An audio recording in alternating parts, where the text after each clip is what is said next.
forte. Aleluia. Deus forte. Deus de poder, Deus de poder, Deus de poder. O seu Deus é forte? Você está adorando um Deus forte nessa noite? Então diga que Ele é forte, que Ele pode tudo. Nele você pode tudo. Você em si mesmo não tem força nenhuma, você não pode nada. Mas esse Deus que nós estamos adorando nesta noite, Ele é Deus de poder, Ele é forte, Ele pode, você crer? Então dê o seu melhor para Ele. Dê o seu melhor para Ele. Deus de poder. É muito engraçado porque quando nós colocamos essa canção, a ministra, ela fala exatamente isso. Eu fiquei ouvindo e tentando entender. Ela disse assim: no mundo, eles fazem de tudo, dão o melhor onde eles estão. No show, eles se acabam. E na presença do Deus Todo-Poderoso, você canta. Deus forte, Deus forte. O Deus que eles estão servindo lá fora não é poderoso como este que nós estamos aqui nesta noite. Eu tenho certeza do que eu estou falando. Este Deus de poder que nós estamos cantando, que nós estamos adorando aqui, esse sim é forte. Este que você serve, este é forte. Você vai cantar que Ele é forte? Mais uma vez. Deus de poder, Deus de poder, Deus. Seja qual for o teu problema, o teu Deus é de poder. O teu Deus pode, Ele é forte.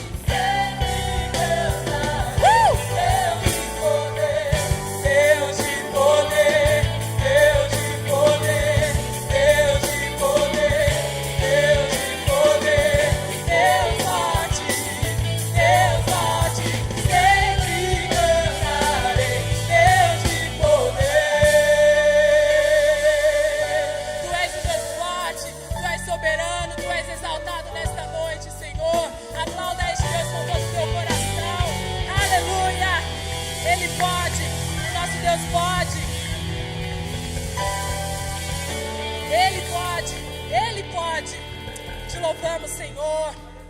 Santo, santo, santo. Tu és exaltado, Senhor, e sabemos que mesmo, Senhor, diante da Tua majestade, da Tua grandeza, o Senhor se importa conosco e o Senhor quer habitar em nós. Então vem, Senhor, e toma o Teu lugar em cada um de nós nesta noite. Santo, santo és.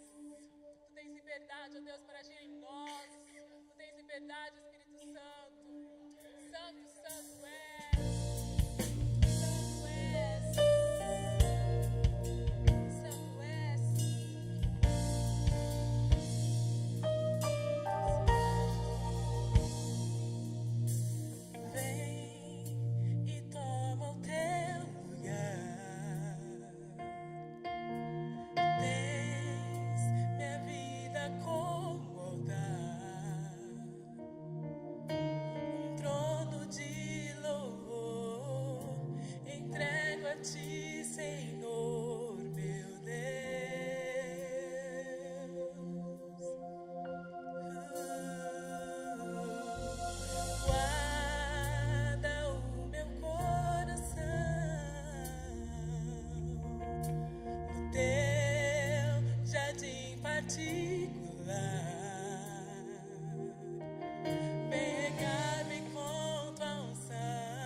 Teu lugar,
habitar, ó Deus. Um trono de louvor, entrego a ti, Senhor, meu Deus. Meu Deus, meu Deus, meu Deus. Guarda o meu coração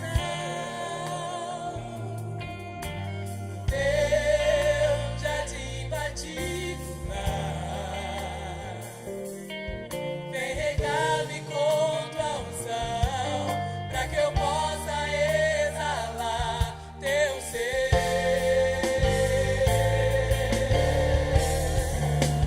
Dá-me tuas asas pra te alcançar nos lugares altos, aonde tu estás. Estás assentado acima de todos. Tão grande tu és, mas mesmo assim habitas em mim. Dá-me tuas asas, dá-me tuas asas pra te alcançar nos lugares altos, aonde tu estás, Senhor. Estás assentado acima de todos. Tão grande tu és, mas mesmo assim habitas em mim. Oh, oh, oh. Dá-me tuas asas pra te alcançar nos lugares altos, aonde tu estás. Estás assentado acima de todos. Tão grande tu és, mas mesmo assim habitas em mim. Tão grande tu és e ainda assim habitas em mim. Tu és um Deus poderoso, mas mesmo assim habitas em mim. Eu tão falha, mas mesmo assim tu és um Deus que habitas em mim. Oh, habitas em mim.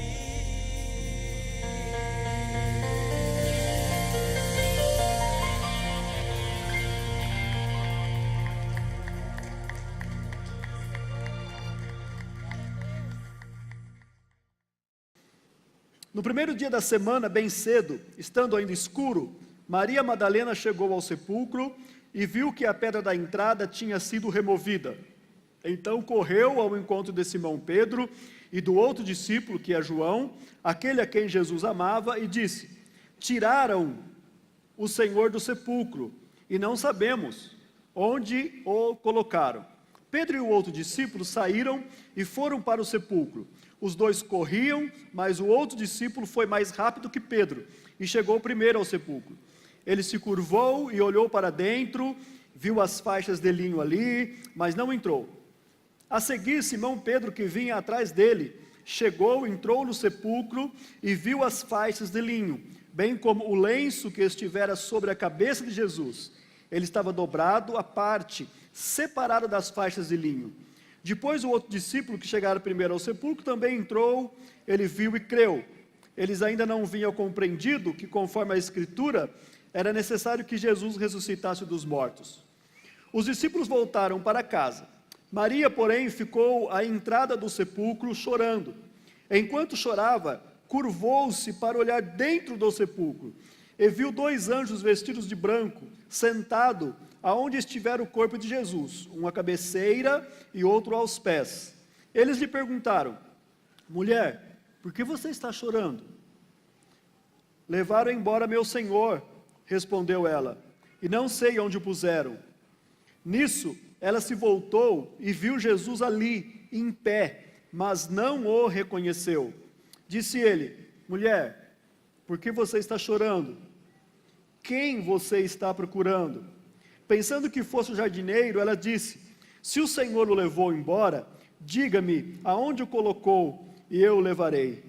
Jesus lhe disse: Maria. Ela, voltando-se para ele, exclamou em aramaico: Rabone, que significa mestre. Jesus disse: não me segure, pois ainda não voltei para o Pai. Vá, porém, aos meus irmãos e diga-lhes: estou voltando para meu Pai e Pai de vocês, para meu Deus e Deus de vocês. Maria Madalena foi e anunciou aos discípulos: eu vi o Senhor, e contou o que lhes dissera. Amém? Queridos, não tem como a gente olhar para esse relato histórico sem questionar algumas coisas. Eu não sei se você já fez isso, mas eu fico aqui imaginando. Os discípulos de Jesus estiveram com ele por cerca de 3 anos. Nesse tempo, Maria Madalena também, a Bíblia conta que ela se tornou uma seguidora de Jesus, ajudava inclusive na manutenção do seu ministério. Ela esteve no evento da crucificação, analisando todas as coisas, viu onde Jesus foi sepultado, ela esteve sempre por perto. Mas o que chama a atenção aqui nesse texto é que Jesus, por diversas vezes, falou com os seus discípulos que ele ressuscitaria ao 3º dia. Por exemplo, eu vou citar aqui 4 versículos. Marcos 8:31.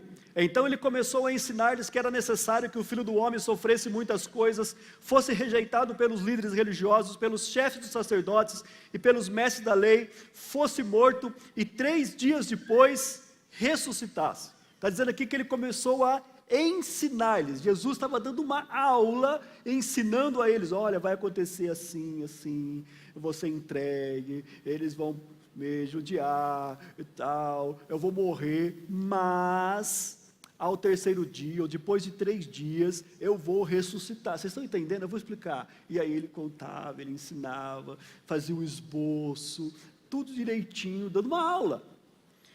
Marcos 9:31, em sequência: porque estava ensinando os seus discípulos e lhes dizia: o Filho do Homem está para ser entregue na mão dos homens, eles o matarão, e 3 dias depois, ele ressuscitará. Jesus falou isso para eles ouviram, e Jesus estava ensinando.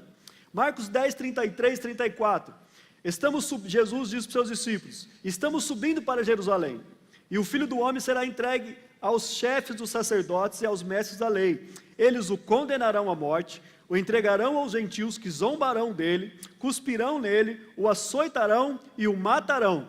3 dias depois, ele ressuscitará. E é interessante que eles viram tudo isso. Eles viram Jesus ser entregue aos chefes sacerdotes, viu o julgamento, soube que ele foi condenado, soube que eles o entregaram aos gentios, que eram os romanos, que eles zombaram dele, cuspiram nele, açoitaram, mataram, e até aí eles viram tudo. Mas tinha uma última palavra: olha, eu vou ressuscitar ao 3º dia. Isso era tão dito, queridos, tão falado, que até mesmo os inimigos de Jesus e dos seus discípulos, depois da morte de Jesus, eles vão a Pilatos, e eles tinham tanto essa informação, isso era tão comentado, que eles vão a Pilatos. Está escrito lá em Mateus 27, 62 e 63, no outro dia, que era o dia seguinte da preparação, os chefes dos sacerdotes e os fariseus dirigiram-se a Pilatos e disseram: Senhor, dizendo para Pilatos, lembramos que enquanto ainda estava vivo, eles lembraram disso, aquele impostor, referindo a Jesus, disse: depois de 3 dias ressuscitarei. Ordena, pois, que o sepulcro seja guardado até o 3º dia, para que não venham os seus discípulos, roubando o corpo, diga ao povo que ele ressuscitou dentre os mortos. Esse engano vai ser pior do que o primeiro. Os inimigos do Evangelho, os inimigos de Jesus, se preveniram quanto a esse aviso. Tal era a forma como foi disseminado esse ensinamento, essa palavra de que ele ressuscitaria. Agora, chega o 3º dia, e nenhum dos discípulos de Jesus estão ali próximos ao sepulcro, para, quem sabe, ele ressuscite. Nem mesmo essas mulheres devotadas estão ali de repente com olha, eu não acredito muito, mas quem sabe, pode ser, vamos ver, vamos ficar escondidinho de longe. Não, isso não passa pela cabeça deles. Era tão forte que a Bíblia conta de um casal, Cleópas e sua mulher, que eles estão indo embora de Jerusalém, na parte depois do almoço, depois da meio-dia. E eles estão indo, discutindo e conversando, falando sobre Jesus. Jesus se aproxima deles, já ressuscitado. O que vocês estão conversando aí? Nós estamos falando, você é estrangeiro aqui em Jerusalém, não sabe o que tem acontecido nos últimos dias? As coisas que aconteceram? O que é? O que isso aqui é exatamente? Sobre Jesus, varão poderoso em obras, que fez muito milagre. Nós esperávamos que era ele que fosse redimir a Israel, e aí eles dão a deixa. Mas hoje, ele foi crucificado, e hoje já é o terceiro dia. Cara, terceiro dia, não lembra nada para vocês. Olha, lembra, terceiro dia, liga aí. Não lembra nada. Mas não aconteceu nada. E nós estamos decepcionados, estamos voltando para nossa casa. E aí, eles tinham um agravante. Eles disseram assim, tá certo que algumas mulheres vieram com uma conversa aí, que foram lá no sepulcro, que o sepulcro está vazio, que o corpo dele não está lá. Nós ficamos até assustados com esse negócio aqui, mas nada. Por que eles não acreditaram? Por que ninguém acredita? Agora, veja o que acontece com Maria Madalena. Ela chega lá, diante do sepulcro, a pedra foi removida. Qual deveria ser o pensamento dela? Gente, pedra removida, o corpo não está aí, será? Eita mistério, será que ele ressuscitou? Não é possível, não, ressuscitou. Não, Maria não tem dúvidas, ela volta correndo para encontrar Pedro e João e fala, Pedro, João, roubaram, levaram o corpo do Senhor. Cara, é doido isso, não passou pela cabeça da... João, será que ele ressuscitou mesmo? Lembra aquele negócio que ele falava, a gente não acreditava, aquela história do terceiro dia, hoje é o terceiro dia, será? Não passou. Os dois correm até o sepulcro, eles chegam lá, um entra lá, vê aquelas coisas todas, nada. Não acreditam. O que é isso? Por que essa dúvida? Num segundo momento nós vamos falar aqui algumas razões porque eles não podiam acreditar ou não estavam acreditando nessa questão da ressurreição. Mas vamos dar uma olhadinha aqui, na verdade, sobre isso. É que a crença, a fé é um milagre. A fé, ela é em primeiro lugar, e nós vamos falar de 4 pontos aqui sobre a fé, mas em primeiro lugar, a fé, ela é um processo sobrenatural, ela está acima da racionalidade, ela é algo que está fora de nós, e ninguém pode ter fé cristã verdadeira, sem uma ajuda, sem a ajuda de Deus, e a gente vai entender isso aqui, olhando para esse texto. Todo ser humano possui uma cegueira espiritual inata, nós nascemos assim, nós não conseguimos enxergar a verdade, nós somos incapazes de nos conectar por nós mesmos, nós precisamos de uma ajuda. O que está acontecendo aqui, queridos, é o maior testemunho da história da humanidade. A ressurreição de Jesus era a consumação do grande projeto de Deus para trazer vida eterna para as pessoas. O que está acontecendo aqui era algo extraordinário, dentro do plano de Deus, um dos milagres, dos fenômenos mais espetaculares e extraordinários. E Maria está ali, olhando para Jesus, olhando para o sepulcro vazio, olhando para uma pedra que foi removida, e ela não consegue ver, ela não consegue acreditar, ela não consegue ter essa fé. E como vencer essa falta de fé? É interessante porque essa questão da fé, até mesmo para aquelas pessoas que são totalmente céticos, ou chamados ateus, aqueles que não acreditam em Deus, eles trazem em si uma certa preocupação. Eu quero citar aqui, me permitam, essa breve abertura aqui, eu sei que muita gente não gosta que faz isso, mas é só para te exemplificar. Tem um eminente filósofo norte-americano chamado Thomas Nagel, e ele escreveu um livro que chama The Last Word, a última palavra. Esse livro, ele fala sobre epistemologia, que é, por que cremos no que cremos, ou por que sabemos o que sabemos.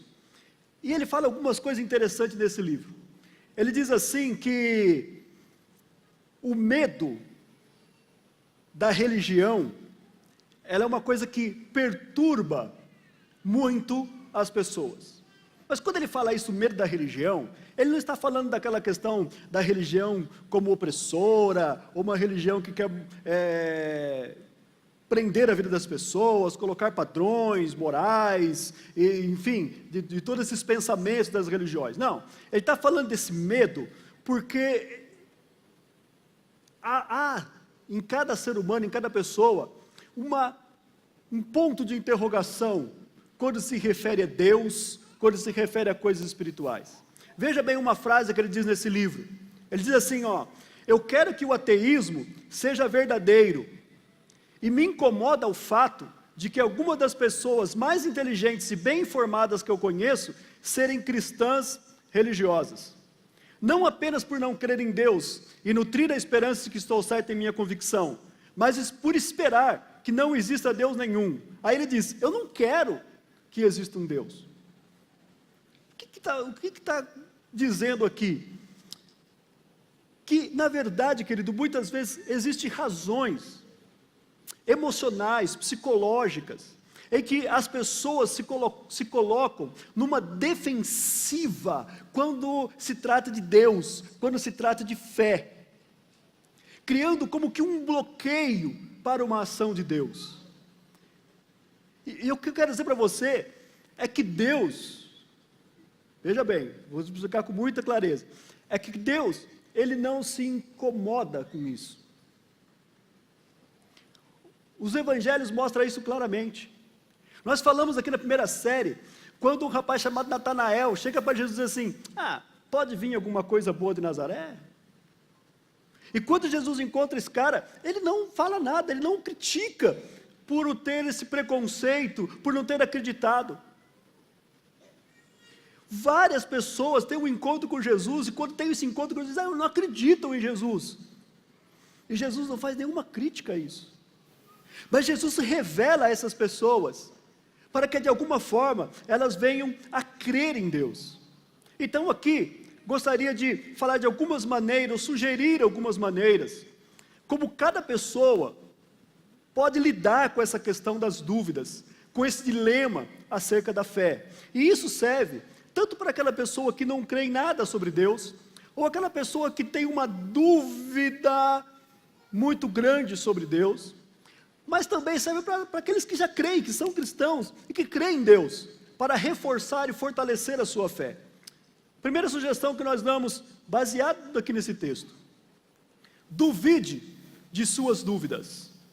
Parece estranho isso, né? Duvide de suas dúvidas, mas é assim, pensa bem, será que o seu ceticismo, o seu ateísmo, a maneira como você vê Deus, tem alguma razão? Ou o que leva muitas pessoas a se comportarem dessa maneira? E deixa eu te dizer, muitas das pessoas que se comportam hoje, contrários a Deus, ou numa negativa de Deus, eles tiveram uma experiência negativa, seja na sua infância, na sua juventude, com relação a Deus, ou dentro da sua própria família, ou no relacionamento com um grupo religioso, ou com um grupo de cristãos insensíveis, que talvez a sua fé não fosse muito coerente com aquilo que diziam, e essa pessoa teve uma experiência muito ruim, opressora, com um tipo de cristianismo, e isso lhe trouxe uma revolta, e ela passou então a negar Deus na sua totalidade. E aí, queridos, o que nós dizemos para essas pessoas, o que nós dizemos a você hoje, assim, não seja tão preconceituoso. pense na possibilidade de você estar errado. Imagine, tente fazer uma investigação, tente ser razoável. Preconceito é uma das palavras mais hoje em dia. Qualquer coisa, hoje as pessoas estão dizendo que estão sendo, de alguma forma, sofrendo preconceitos. Mas muitas vezes somos preconceituosos, até com relação a Deus. Por que não pensar um pouco sobre Ele? Por que não tentar investigá-lo, descobrir algumas coisas sobre Ele? Segundo, considere a possibilidade de orar. Aqui é muito estranho falar isso para alguém que não crê em Deus. Mas olha, a fé cristã verdadeira, ela não envolve somente um monte de teorias e de questões a ser observadas, a seguir. Não, a fé cristã, ela trata principalmente de um relacionamento pessoal, de um relacionamento em que nós podemos nos envolver com Deus. Essa é a diferença da fé cristã com a fé em qualquer outro tipo de Deus. É que Deus, Ele nos chama para um relacionamento pessoal. E a maneira como nós desenvolvemos esse relacionamento é através da oração. E o bom da oração a Deus é que você pode fazer qualquer tipo de oração em qualquer ambiente e sem que ninguém saiba que você está orando, por exemplo. Você pode estar num lugar sozinho, dentro da sua casa, dentro do seu quarto, e aí você arrisca um tipo de oração qualquer. Tipo assim, Deus, se é que o Senhor existe mesmo, e está em algum lugar aí, eu gostaria de conhecê-lo. Eu gostaria de poder descobri-lo. Mas é assim, isso. Experimente isso.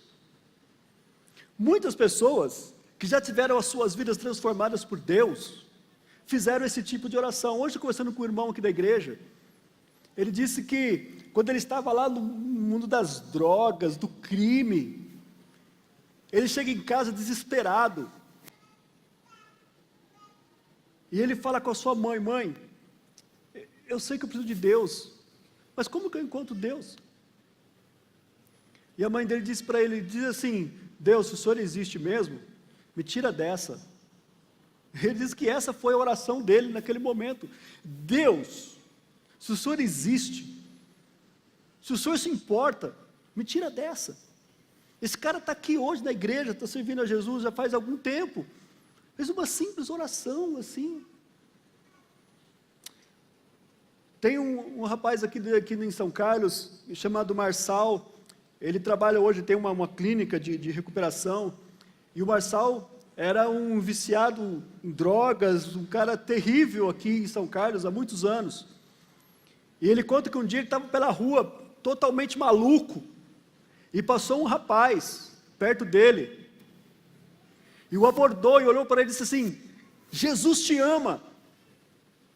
E ele ficou bravo com aquele cara: como assim, um homem que me ama? Que negócio é esse, cara? Você está achando que eu sou o quê? E ficou bravo, queria brigar com o cara. Mas ele foi embora e de repente ele estava internado num manicômio, numa cela, abandonado. Ele disse que naquela cela existia apenas uma pequena janela. Ele olhou por aquela janela que entrava uma luz e ele deu um grito, ele clamou: Jesus, se o Senhor existe mesmo, se você existe mesmo, me tira daqui, muda a minha vida. Ele não cria absolutamente em Jesus, não acreditava em nada disso. E ele teve a sua vida totalmente transformada, totalmente mudada. Considere a possibilidade de orar. E isso que é legal. Porque para orar, você não precisa de um sistema religioso. Para orar, você não precisa estar num templo. Você não precisa de um ritual. Para orar, basta você abrir o seu coração e dizer exatamente aquilo que você está querendo dizer. Ei, por fim, não se preocupe se você não tem fé o suficiente. E aqui, eu pego um ponto que muitas vezes até mesmo nós, que somos cristãos, nós temos dificuldade nisso. Nós ficamos estudando qual é o tamanho da fé de cada um.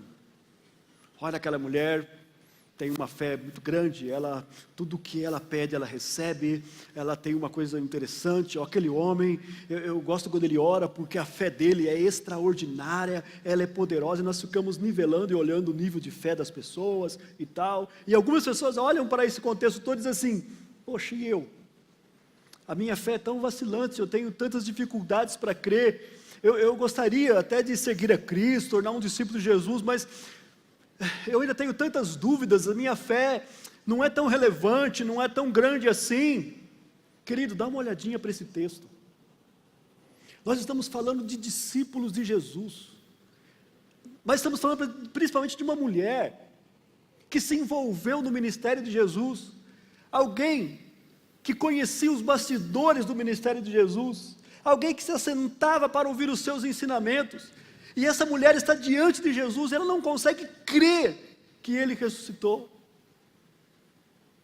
No entanto, não há uma crítica de Jesus, não há uma palavra condenatória de Jesus para ela. Jesus não a condena em nenhum momento, pelo contrário, Jesus fala com ela amorosamente, amavelmente. Jesus a trata com um carinho extraordinário. Não tenha problema com isso.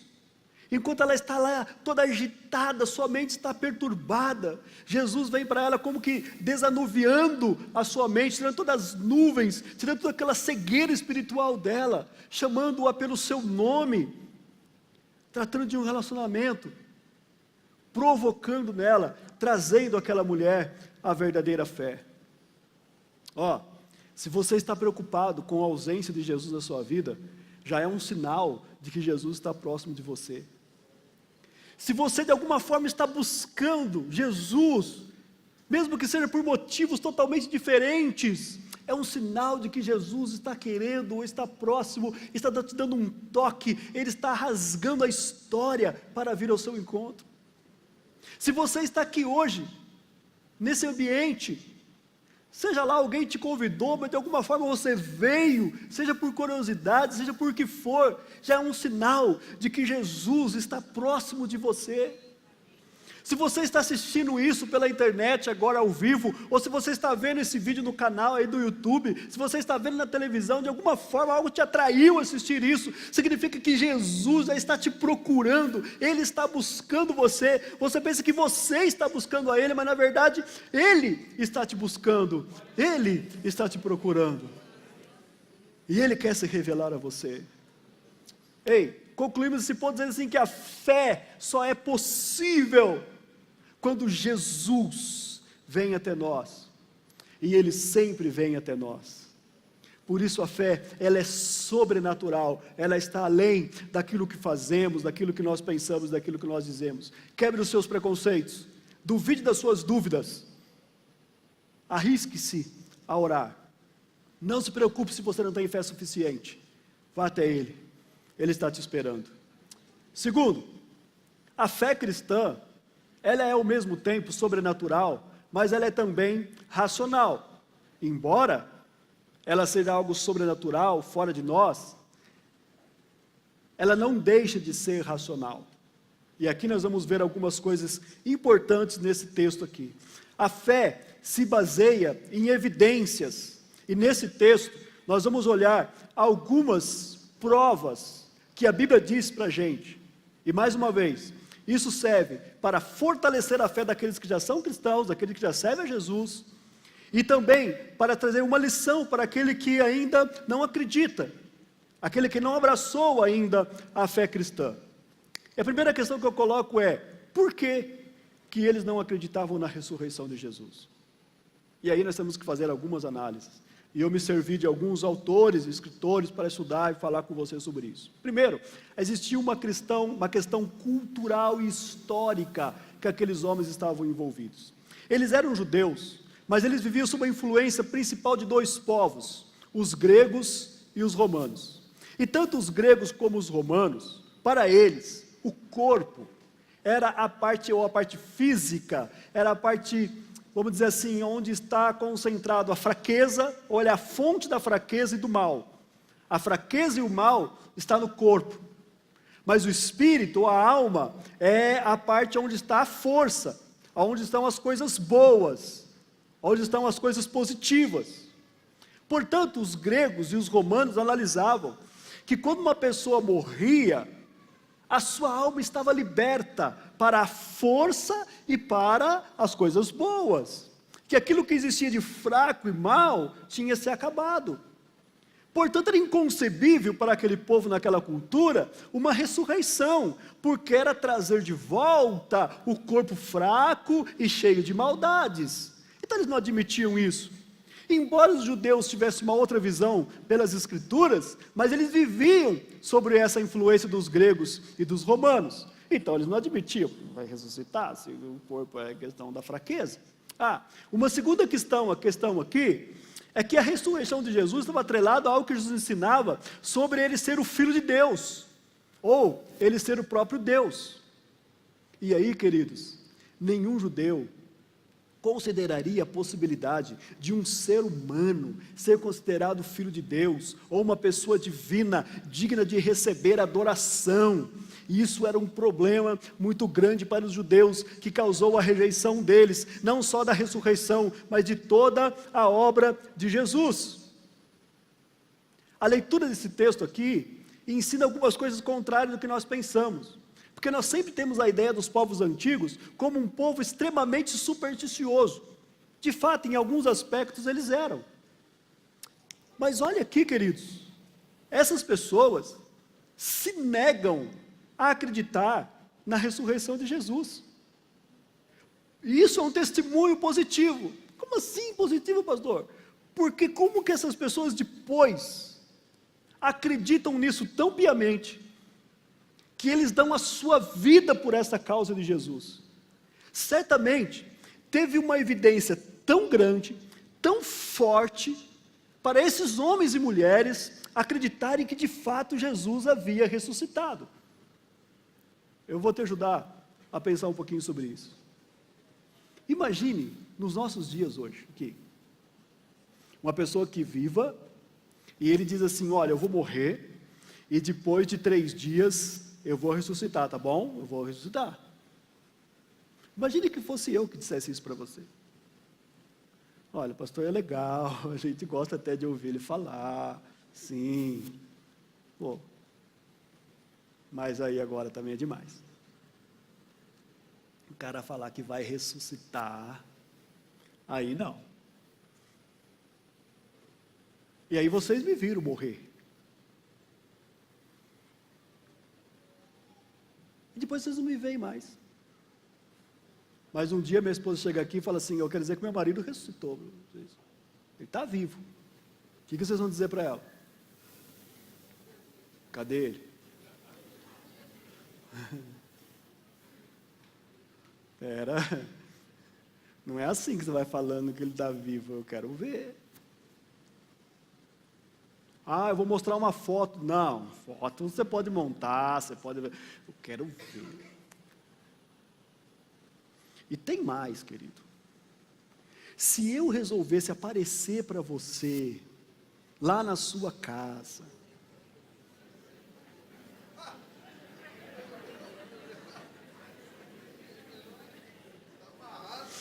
à noite, você está sozinho lá, e eu chego e digo, Flávia, você duvidou que eu ressuscitei, estamos aqui. Já era, Flávia, querido.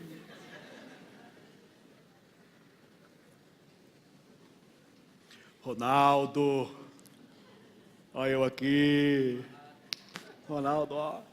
Ei, por que vocês podem duvidar e os discípulos não podiam?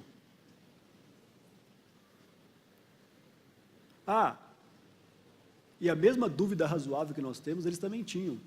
Aliás, eles têm um agravante. Eles viram a morte de Jesus. E o tipo de morte que Jesus sofreu foi a crucificação. Eles viram o seu corpo ser dilacerado com uma coroa de espinho na sua fronte. Eles viram pregos ou cravos terríveis rasgar as suas mãos, os seus pés. Eles viram uma lança pontiaguda espetar o seu lado, e já não tinha mais sangue, saiu uma mistura de sangue com água. Eles viram tudo isso. Eles viram as marcas dos açoites, que lhe rasgaram a carne. Acreditar que esse corpo ressuscitou. Tinha que haver uma evidência muito grande, muito forte, para esses homens e mulheres que nem foram lá no lado do sepulcro, quando ele disse que iria ressuscitar ao terceiro dia, eles nem consideraram a possibilidade de isso acontecer, mas agora esses homens estão indo para todos os lugares, testemunhando: nós ouvimos ressuscitado, nós falamos o que vimos, nós ensinamos o que vimos, e totalidade deles morreram por esta causa, deram as suas vidas por essa causa. Eles tinham muita convicção, e isso ajuda a fortalecer a minha fé, isso me ajuda a entender perfeitamente, isso foi verdade. Tem uma situação muito importante aqui, que foi o testemunho, porque foi o testemunho ocular de uma mulher. Eu já falei aqui, naquele tempo, ou na lei romana, o testemunho de uma mulher não tinha valor. Se uma mulher tivesse visto um crime ser cometido, ou qualquer coisa, e você a listasse, a chamasse para testemunhar num tribunal, o testemunho dela não valia, não contava. E os escritores do Evangelho, inspirados por Deus, relatam que as testemunhas principais dessa ressurreição foram mulheres. O que ele está dizendo com isso? Que se fosse um evento mentiroso, que alguém estivesse forjando, jamais iam dizer que a principal testemunha eram mulheres. A fé cristã, ela é sobrenatural, mas também ela tem elementos da racionalidade. É possível você pensar. E a última prova que eu quero falar com vocês é o versículo 6 e 7 do Evangelho de João, que diz assim: a seguir, Simão Pedro, que vinha atrás dele, chegou, entrou no sepulcro e viu as faixas de linho, bem como o lenço que estivera sobre a cabeça de Jesus, que estava dobrado à parte, separado das faixas de linho. Vamos entender algumas coisas aqui. Primeiro, o sistema de sepultamento. Eles enrolavam tanto uma faixa na cabeça da pessoa, totalmente, e também enrolavam o seu corpo. Não era propriamente uma mumificação, como se fosse uma múmia, mas eles atavam aquela pessoa totalmente. Quando Pedro chega ali, no sepulcro vazio, quando a mulher disse: levaram o corpo dele. Ele entra, e aqui o texto diz que ele viu, e esse viu aqui é um termo grego, uma palavrinha grega, bem facinho de você aprender, que é blepo, que tem um significado: analisar, pensar, refletir, processar. O Pedro entrou ali dentro, o texto está querendo dizer que Pedro entrou e ficou refletindo, ele ficou analisando. E o que ele analisou?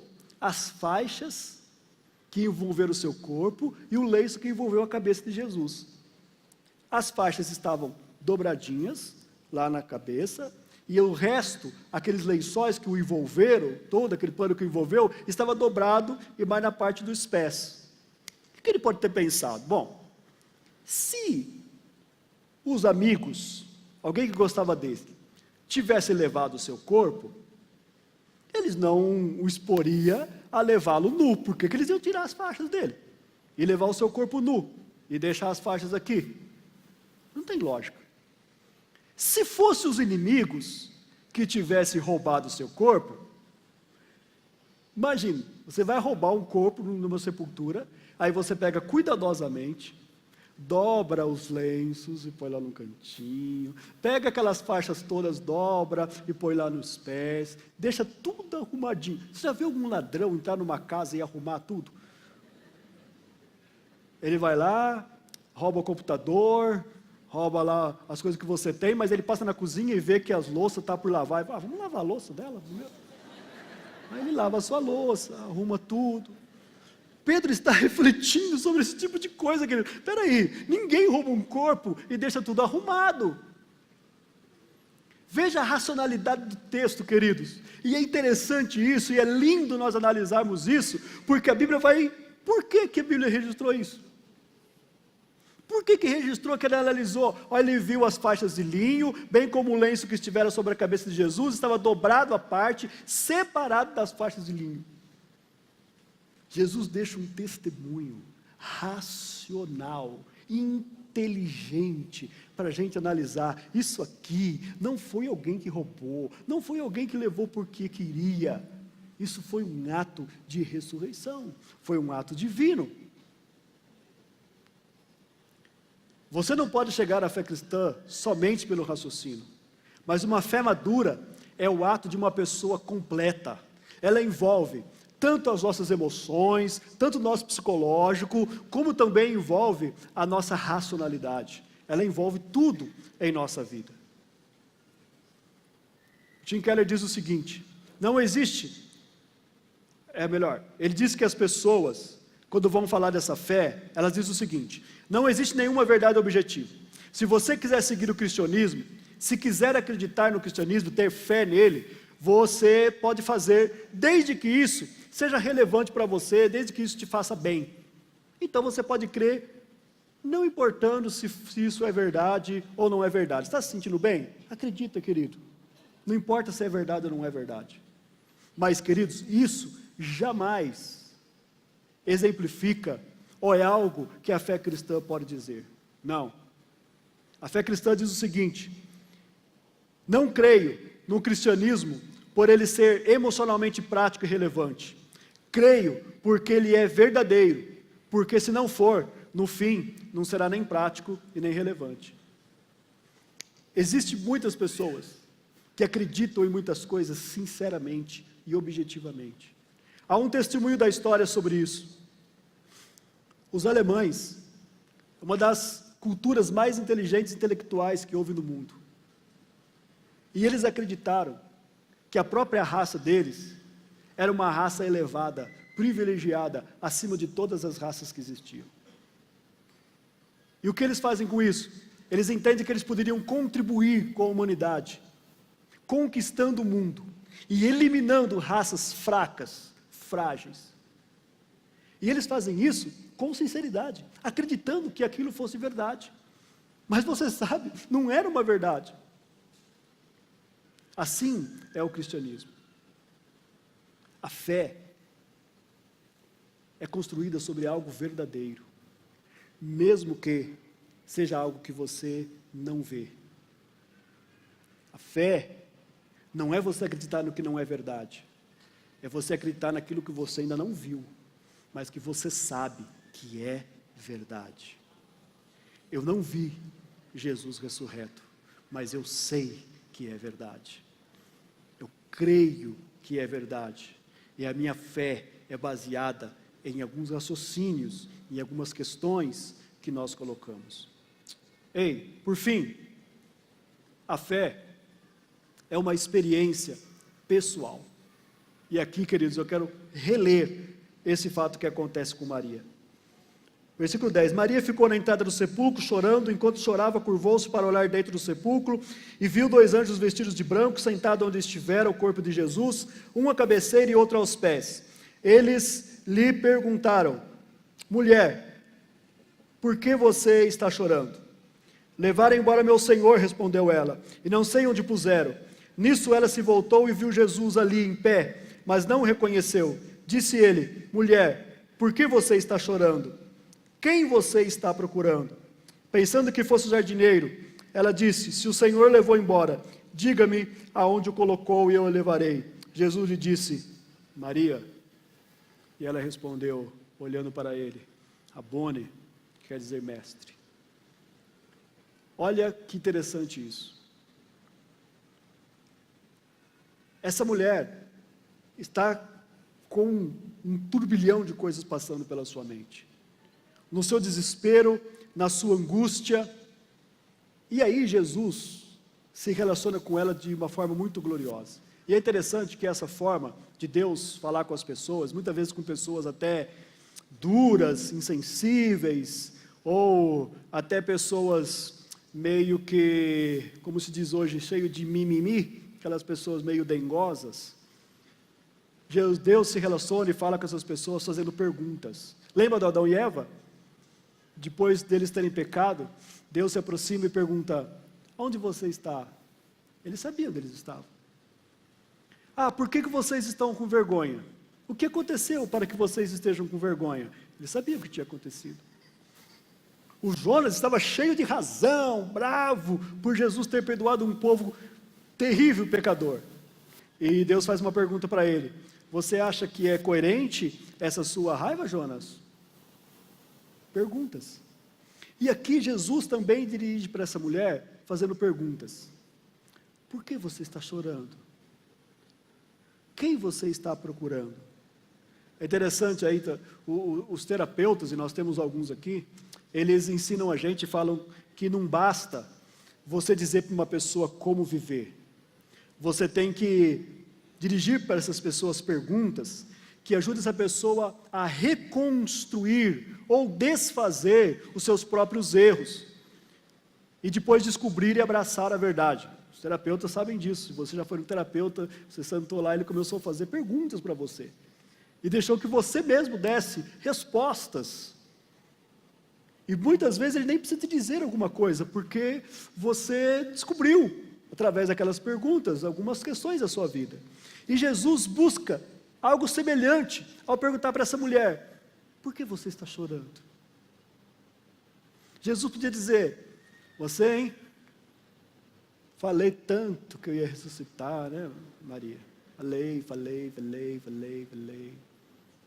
Sabe aquele negócio dos pais, quando vai repreender os filhos? Eu não te falei que não era para fazer isso. E aqueles mais bravos já com a cinta na mão, com a varinha na mão. Mãe, não falou. Falei. Eu falei dia tal. Mas Jesus não faz isso. Ele pergunta: tem razão o seu choro, Maria? Quem você está procurando? E essas perguntas queriam mostrar para Maria assim: olha, o que você está procurando não é o verdadeiro Jesus. Você está procurando um Jesus limitado. A sua procura, e ela responde isso: olha, se você levou meu Senhor, fala onde que ele está, que eu vou lá cuidar, eu vou pegar o corpo dele, eu vou levar. Ela está procurando um Jesus que ela possa servir a ele, que ela possa fazer algo por ele. Mas o verdadeiro Jesus não é algo que nós fazemos algo por ele. O Jesus ressurreto é aquele que faz tudo por nós, que fez e continua fazendo tudo por nós. E Maria não conhecia isso, ela não tinha esse conceito sobre Jesus. E aí, querido, quando ela mostra a sua dúvida, não compreende que é Jesus, aliás, confunde com o jardineiro. E aqui eu gosto de uma versão que mostra que Jesus usou uma expressão para ela no aramaico. Então Jesus a chamou Mariã, e ela voltando se exclamou também em aramaico, Rabone, porque o aramaico era uma língua já em desuso, ela era uma língua arcaica naquele tempo, e as pessoas usavam o aramaico somente nas questões mais íntimas, na sua intimidade. Por exemplo, a Bíblia diz assim que o Espírito de Deus, pelo Espírito de Deus nós podemos clamar Abba, Pai, e Abba era uma expressão do aramaico, que significa papaizinho, ou papai querido. E essa expressão só era usada dentro de casa, quando um filho dirigia ao seu pai, no mais íntimo dos relacionamentos. Eles não falavam muito isso na rua, isso era de um relacionamento familiar. Eles diziam Abba, quer dizer, papaizinho. E aqui Jesus então chama Maria no aramaico, e ele diz para ela, Mariã. Ela reconhece, quem trata comigo assim?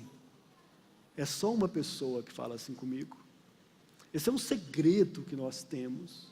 Esse é algo da minha intimidade que ele está se referindo. E ela então diz, Rabone, como ela também o chamava na intimidade, mestre.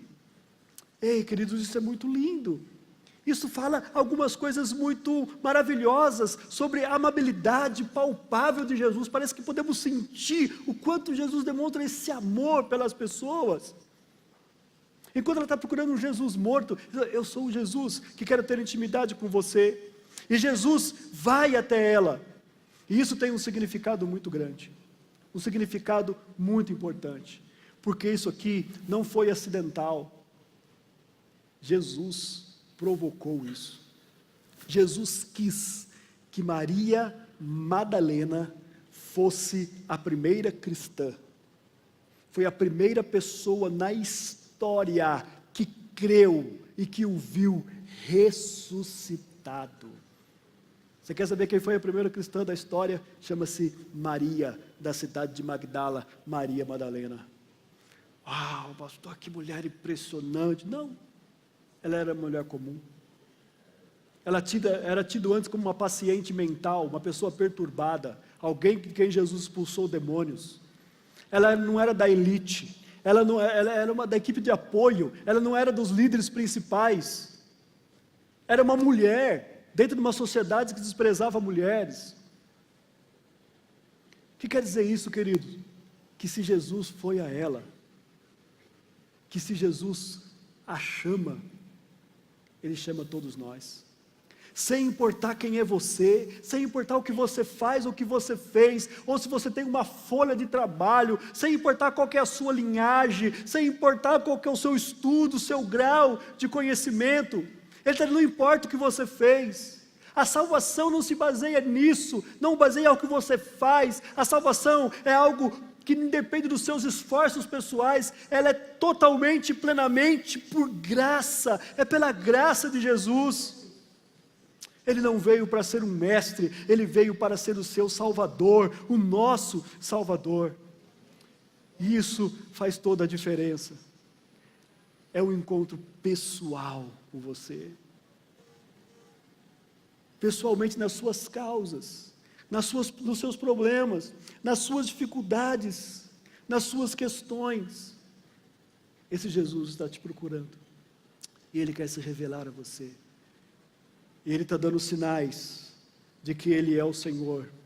E por último aqui, para terminar, a fé cristã é uma experiência única.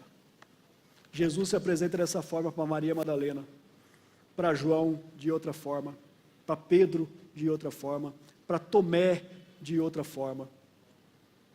Talvez não exista duas pessoas na história que possa dizer que teve a mesma experiência de salvação, ou uma experiência de salvação idêntica.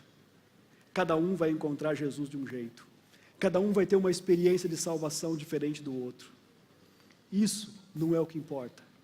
O que importa é que você pode ter essa experiência de salvação. O que importa é que nós reconhecemos que somos pecador e que nós carecemos da graça de Deus. O que importa é compreendermos e crermos que Jesus morreu na cruz em nosso lugar. E Ele ressuscitou para a nossa salvação, e que Ele está vivo, e que Ele quer e procura por pessoas, e procura para nos salvar. E isso é o que faz toda a diferença, e é essa revelação, e é isso que é a fé cristã. É simplesmente você, independente de qualquer coisa, dar uma oportunidade, quebrar os seus preconceitos, e pensar, eu estou aqui, Jesus. Mesmo que eu não tenha tanta certeza, mesmo que eu não tenha tanta convicção, eu estou disposto a me render a Ti, para que o Senhor trabalhe e molde a minha vida. Isso pode ser difícil, mas é glorioso, mas é salvador, é transformador. Amém? Direto ao ponto.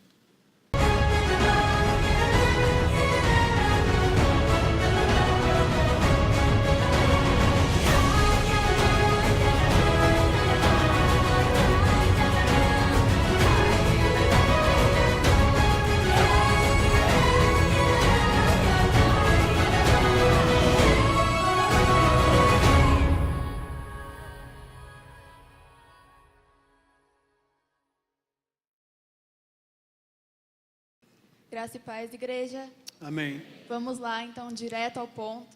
Então, eu peço que você abra sua Bíblia em Marcos, capítulo 5, versículo 21.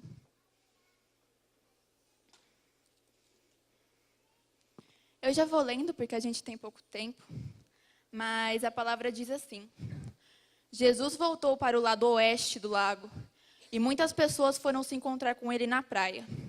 Um homem chamado Jairo, chefe da sinagoga, foi e se jogou aos pés de Jesus. A minha filha está morrendo. Venha comigo e ponha as mãos sobre ela para que ela sare e viva, disse Jairo. E Jesus foi com ele. Uma grande multidão foi e junto o apertava de todos os lados. Agora você vai pular rapidinho lá para o 35. Jesus ainda estava falando quando chegaram alguns empregados da casa de Jairo e disseram: Seu Jairo, a menina já morreu. Não aborreça mais o mestre.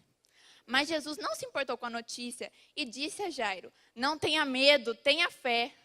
Jesus deixou que fossem com ele Pedro e os irmãos Tiago e João e ninguém mais.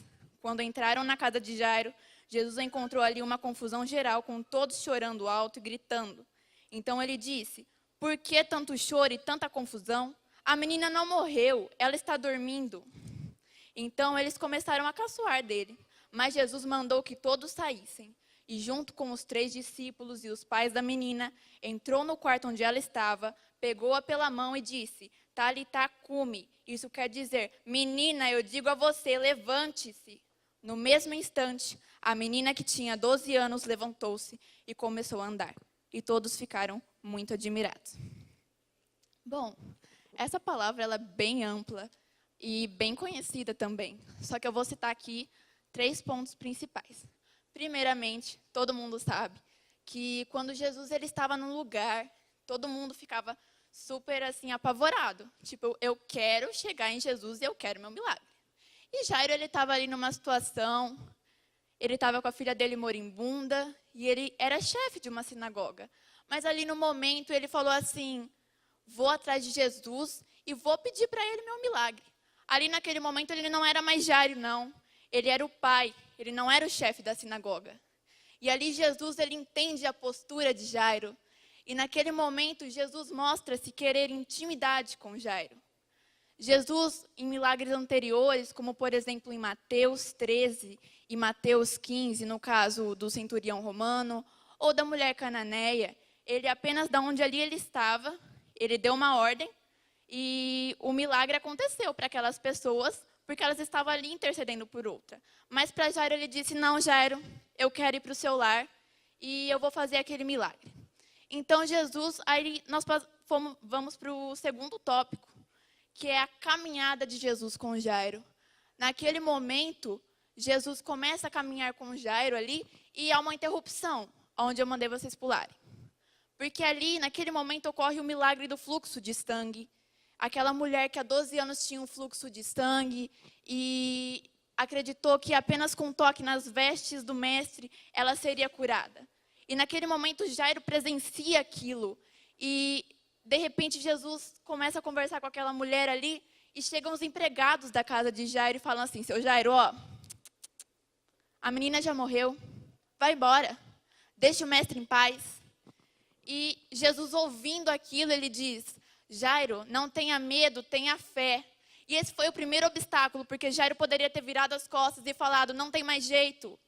Mas Jairo continuou com Jesus e Jesus foi ali com Jairo, foi mostrando a sua presença para Jairo. E Jairo, ele provou daquela frase que a gente tanto fala. Ele não conheceu Jesus só de ouvir falar, mas de com ele andar. Chegando ao lar, estava um ambiente ali de tristeza, de luto. E Jesus, o príncipe da paz, ele chega ali e, com Jairo já tinha desfrutado da presença dele. E Jesus vê tudo aquilo e Jesus fala: o que está acontecendo aqui? A menina não morreu, ela está dormindo. E as pessoas começam: o que você está falando, cara? Quem você pensa que é? Da onde você veio, meu querido? E aí Jesus, ele olha assim e fala: ó, dá licença, eu tenho um milagre para fazer aqui. E então, Jesus manda que aquelas pessoas se afastem e pega a mulher de Jairo e os 3 discípulos, que inicialmente a palavra nos diz, e ele entra no quarto daquela menina e ele diz: menina, levante-se. E no mesmo instante a menina abriu os olhos e se levantou. Mas você deve estar pensando: que você está falando aí? Aonde você quer chegar? Pessoal, tantas e tantas vezes, eu não sei se você conhece Jesus, também não sei sua situação, mas eu sei que eu conheço o Jesus que eu sirvo, amém? E tantas vezes as pessoas olham para a sua vida e para a sua situação e dizem, olha, não tem mais jeito não, vai embora, não aborreça mais o mestre. Mas o mestre diz para você hoje, não tenha medo, tenha fé. O mestre olha para você, às vezes você está naquela situação e você fala, Jesus, eu creio que você é soberano. Mas essa situação aqui, Jesus, não dá, olha, deixa de lado, já morreu. Jesus diz, só está dormindo, levante-se, se permita desfrutar da palavra do mestre, amém? Mas para isso, o que você tem que fazer? Para quê? Como eu faço para desfrutar dessa palavra do mestre? Primeiramente, se permita encontrar a Jesus. Depois disso, você vai desfrutar da presença dele e conhecer ao mestre. E após você ter a intimidade com ele e descobrir, porque Jesus já te conhece, meu irmão. Você pode não conhecer ele, mas ele te conhece desde o ventre da sua mãe, amém? E ele tem um propósito para todos nós. Todos nós somos parte do plano da salvação. Ninguém aqui está aqui em vão, não. Você é uma parte do corpo de Cristo. E após isso, Jesus vai fazer um milagre na sua situação, amém? Apenas creia e apenas olhe com os olhos da fé. Como eu havia dito, Jesus poderia ter dado uma ordem ali, mas ele preferiu trabalhar de uma maneira diferente. Ele preferiu chegar até o lar de Jairo. E às vezes isso acontece conosco também. Nós não entendemos o trabalhar de Deus na nossa vida, mas é sempre para glorificar o nome dele. E se ele tivesse feito a menina viver novamente daquele ponto, quem ia conhecer a Jesus? Jairo não ia desfrutar da presença de Jesus. Mas Jesus sabe o que é melhor para Jairo. Assim como ele sabe o que é melhor para eu e melhor para você também. Bom, a partir disso, notem também, que a mulher do fluxo de sangue, que foi aquele milagre que Jairo havia presenciado, ela estava sofrendo por 12 anos e a menina teve aquela, ressuscitou, né? Ela tinha 12 anos. E a partir disso, o cenário foi mudado ali naquele lugar. De depressão, de tristeza, de luto, para alegria. A alegria que vem de Jesus, porque ele traz alegria para mim, ele traz alegria para você e ele muda o nosso cenário, ele muda o nosso contexto. Para finalizar, o nosso Jesus disse em Apocalipse, eis que estou à porta e bato. Se alguém ouvir a minha voz e abrir a porta, entrarei em sua casa e cearei com ele e ele comigo. Então abra a porta e desfrute da presença de Jesus, amém? Agradeço a oportunidade em nome de Jesus.